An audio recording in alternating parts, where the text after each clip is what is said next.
Deus te colocou onde você está por um propósito. A palavra de hoje está em Esther, capítulo 1, versículo 11. O rei Assuero ordenou que trouxessem à sua presença a rainha Vasti com a coroa real. Ele queria mostrar aos povos e aos príncipes a beleza dela, pois ela era muito bonita.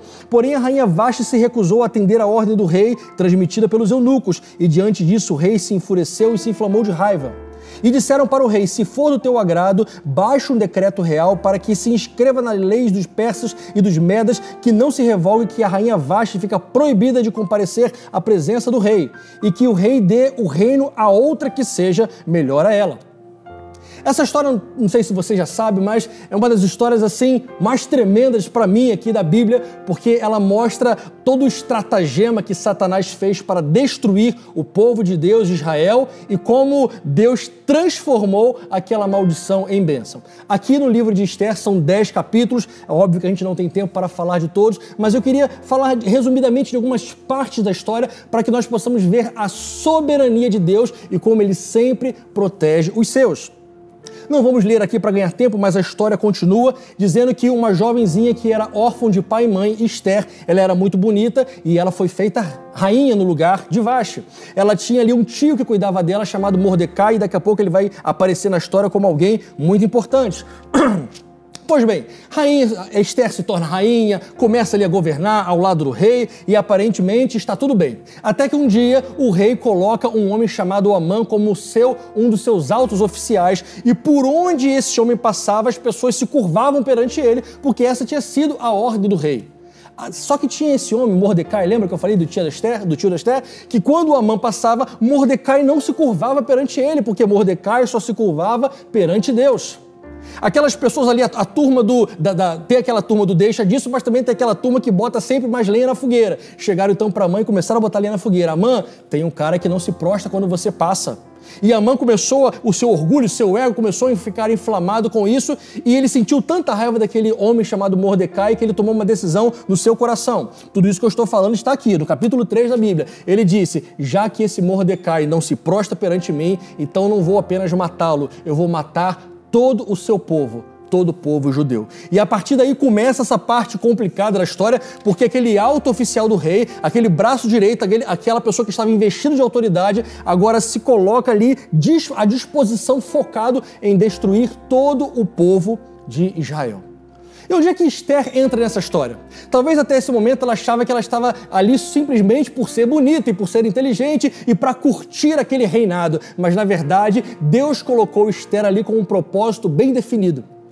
Talvez eu e você, Deus tenha nos colocado em alguns lugares e num primeiro momento a gente não consiga entender o porquê, mas tudo que Deus faz é perfeito. E se Ele te colocou onde você está, tem um propósito bem definido.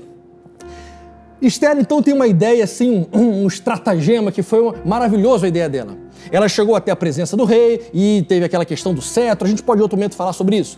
Mas o rei recebe e ela diz o seguinte: rei, eu queria te oferecer algo. O rei disse: Esther, peça qualquer coisa, até metade do meu reino eu te darei. Não, rei, eu não quero metade do teu reino, eu só quero uma coisa, que o Senhor vá numa festa, num banquete que eu vou fazer para o Senhor. Ah, mas esse é seu pedido? É meu pedido. Pois bem, o rei vai e leva Amã junto.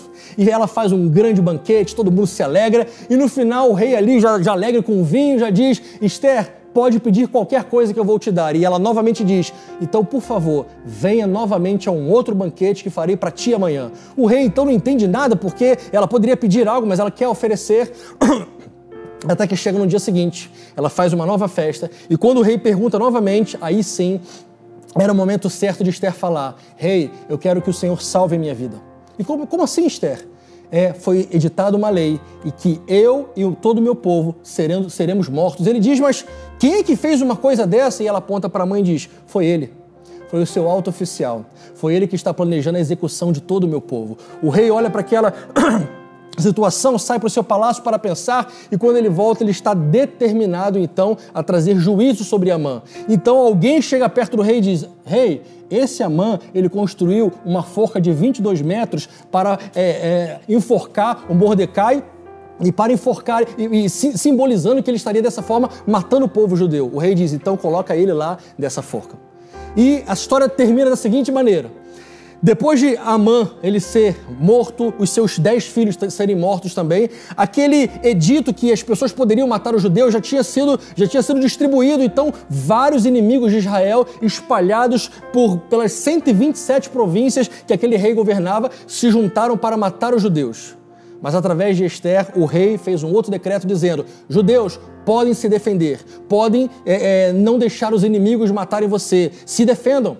E naqueles dias, os judeus mataram milhares e milhares de inimigos que tentaram os destruir. Eu termino essa história dizendo o seguinte: aquilo que estava determinado a ser uma destruição para o povo de Israel, Deus converteu em bênção. E a partir daquele momento, Mordecai, que quase foi enforcado aos olhos humanos, foi elevado no lugar de Amã e agora ele era o segundo no reino, era apenas o rei acima dele. E Ester, aquela jovenzinha novinha que foi colocada ali, não só para reinar, ela foi colocada para salvar toda uma geração e salvar todo um povo. Jamais se esqueça, você está onde você está porque Deus te colocou com um propósito bem definido. Peça para que Ele te revele, peça para que Ele fale contigo. Você não está onde você está à toa. Deus quer usar a sua vida para fazer algo grandioso para a glória do nome dEle.